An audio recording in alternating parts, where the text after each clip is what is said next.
Welcome, YouTube family, and welcome to another video of The Kevin Strong Show. And in this video, we're going to talk about the student loan crisis. Yes, the Supreme Court has decided that millions of Americans have to start paying back their student loans in the fall. We're going to talk about that, but more importantly, stick around to the end of this video because we're going to talk about a group of individuals that nobody's talking about that, in my humble opinion, probably deserves at least 50% of the blame. I am your host, Kevin Strong. Welcome to my show and my content. If you are enjoying it, please start off by doing me the honor of subscribing, commenting, and share because I care. So without further ado, we're going to go ahead and jump into this a little bit. And as I've indicated to you guys, I'm calling this the student loan crisis is here to stay. I've talked about this for well over a year, but without further ado, let's jump into this. So let's start off with some deep dive discussion points. Student loan payments were paused for over 3.5 years. 3.5 years. So what did you do with all of that time? Hopefully some of you guys did the prudent thing and paid down your student loan debt or saved some money, but I think that would be the exception. I think most people reallocated that money for something else. They went out, bought houses, bought cars, bought all kind of stuff, and took their eye off the ball, hoping that this thing would go through, and it did not. $73 billion a year that borrowers have been saving on the payments have been funneled to outlay in terms of groceries, travel, clothing, and other expenses. So this is basically, according to Moody's Analytics, where the money went or where the money has been going since the federal government intervened and said, I believe as of March of 2020, you no longer have to make your student loan payment because of the health crisis. Serious loan delinquencies could rise by about 67% over time if student loan repayments resume in full, according to BOA, which is Bank of America. Now, here's something that's kind of interesting. The average age for first-time home buyers is 36 years old. Why am I talking about that in a video that deals with student loan debt? Because that demographic is the sweet spot for first-time home buyers, and it's also the group with the most student loan debt. So this will impact housing because, as the stat indicates, that's a demographic where you're just getting your stuff together to the point where you feel comfortable enough to purchase a home, and now you're going to be saddled with a $300, $400, $500 student loan payment. So chances are those folks are going to be renting for a long, long time, maybe forever. So anyway, more bad news. The average monthly student loan payment is estimated to be somewhere around $503 based on previously recorded average payments and the median average salary among college graduates. Typically, it takes 20 years to repay back your student loans. Most of the student loan payments are actually set up. Some of them are for 10 years, some are for 20. The average student loan accrues $27,000 in interest along with 20 years. Okay, over 20 years. Let me make sure I say that correctly. The average student loan accrues $27,000 in interest along over 20 years. So over that 20-year time period, they've accumulated $27,000 worth of interest. Up to 42% of the average borrower's total cost of repayment is generated by interest. So this is something that you just cannot not get away from. And it's really, really a bad situation. Let's go ahead and look at some scary stats here. I was able to pull this information up. Percentage of student loan debt holders per age group. And as you can see, under 30, 26%, that 28%. See, that 30 to 39 years is where the majority of people are saddled with student loan debt. And that's also the same age demographic where most people are in the position to buy a home for the first time. So that's going to have a major impact in the long run over housing. 40 to 49 years, 13%, 50 to 59, 12.5%, and over the age of 60, 5.3%. So as you can see, from age 40 all the way up to older than 60, that almost represents about 30% of the overall student loan debt.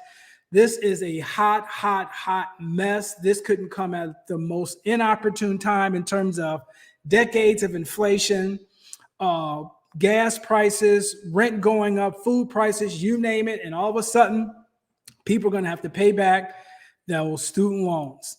Okay, average remaining student loan debt by age group. Okay, so I was able to pull this up. As you can see here, it's kind of self-explanatory. Looking down here at the bottom, you can see how much debt they have based on the age. So let's look at the, I guess it's kind of like a maroon color or something like that. $40,000 worth of student loan debt. Even those folks that are at the age of 60 have almost $34,000. People at the age of 70 have almost $29,000 worth of student loan debt. In your 80, you got 23,000. Even if you're 90 and your damn teeth is out, Uncle Sam ain't playing. They still say, gum up, put them in, and I got to win. I want my money. So shouldn't be making jokes about stuff like this. But more importantly, what happens over a long period of time is that people push this can down the road. They enter into forbearance. They don't take this stuff seriously. They go on vacations, all this other stuff that they feel that they're entitled to, and interest is accumulating on a lot of this debt. And if you don't take this debt seriously, it will stay with you for a long, long time. Here's another demographic. I'm not going to get into this a little bit more detail. It might be a little bit harder to follow, but payment based on education, as you can see, from an associate's degree, which is a 2-year degree, all the way up to professional. And as you can kind of see, it's broken down based on low-end salary, high-end salary, and then the red or the maroon dot is the average salary. So for associates, $436 a month. For bachelor's, the average is $621. For a master's, $720. For a PhD, doctorate, $903, and professionals, $901. So as you can see, systematically, the more education, obviously, that you have, the more that you incur. So what was the one thing that I told you guys that I was going to talk about, if you stuck around to the end of this video, that nobody's talking about? Listen to me, folks. Whether or not you are pro student loan forgiveness or not, what about this group of individuals that no one's talking about? What about the damn parents? What about all of these parents that didn't have an adult conversation with their children when they went off to college to find out, do you have a marketable degree? I understand this is what you want to do, but does this translate into transferable skills? What kind of money can you make in the private sector or in the public sector once you get this degree? So many parents are so proud of, well, Susie got accepted to the University of Washington, or she got accepted to Georgetown University. She's going to be studying history. What the hell is that? At 18 years old, do you really know what you want to do for the rest of your life? Hell, even at 30 years old, do you want to know what you want to do for the rest of your life? How come nobody in the media or on YouTube is talking about putting some of that blame on the parents' shoulders? They're so quick to put that goddamn bumper sticker on their car to say that my Susie or my Johnny is an honor student. Did you have the conversation with Susie or Johnny before they went to college and incurred $40, $50, in some cases, $100,000 of student loan debt in a degree that's not marketable at all? We're responsible as parents to make sure that our kids are put in the best possibility, or put themselves in the best situation to be successful. We really are. But no one's talking about the parents. So this is a hot mess. I was going to show you a video about this lady that got a master's degree at the age of 50, 20-something years later. She's 77 years old, toe up from the flow up, and she's still paying back this debt. And she says she's never going to be able to pay this debt back. Once again, if you are on fixed income, Social Security, and even disability, partial disability, Social Security, the Department of Education can take up to 15% of your Social Security check if you are behind on your student loan payments and you have defaulted. This debt is not going away. It is definitely something that people need to take seriously. So what is just some of the solutions? I don't really have any solutions, but here's something that's out of the box. That if I was a young person and I had 4 loans, I started to bring this up. I had 4 loans, 4 student loans, and I paid them all off. If you're a young individual and you're getting ready to pay back $300, $400, $500 of student loan debt, I would find the highest paying remote job possible and get the hell out of the country and go work somewhere like in Spain, Mexico, anywhere. Bangkok, well, you might be distracted if you go there. But my point is that you need to be in a position where you significantly can reduce your monthly expenses. And for most people, if they're not homeowners, their biggest monthly expense is going to be shelter or rent. There's places you can rent cross seas for $200-$300. Hell, get a roommate. You can come back if you get homesick once or twice a year. But I would be dialed in, focused like a laser to do whatever I can to get from underneath this debt. So once again, I knew this was coming.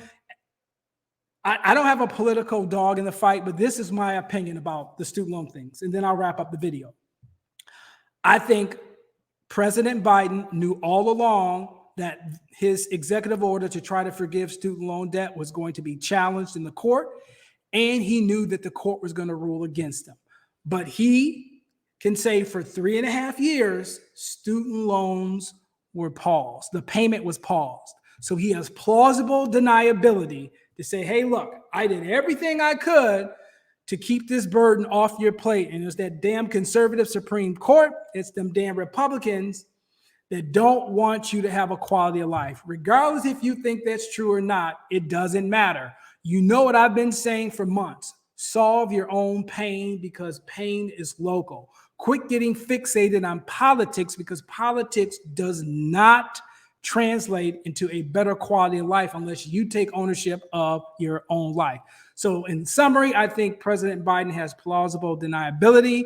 The reality is in the fall, you're going to have to start making your payments. I met a young lady on Facebook that had some illnesses and were actually able to discharge her student loan debt. So I'm going to see if I can get her on the show. And actually, she and I are talking about working together. And I am getting ready to launch some services in the next 60 days that's going to address student loan debt and helping people basically find manageable payments as it relates to student loan debt. So I hope you found this video in a good place. Once again, hold those parents responsible too. Hell, if you can sit there and tell an 18-year-old kid, damn it, you signed on the line, you need to pay back your student loans. Where was the parent discussion in all of that? I'm saying the parents share some of the blame too.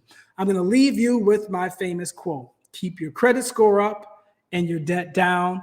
This was the Kevin Strong Show. If you have not subscribed to my channel, please do so now. Hit that bell notification so you do get notified when I release my videos, which is typically once a week. I hope you enjoyed this content. I hope you enjoyed my show. And take care. Have a great day. And I'll see you in the next video.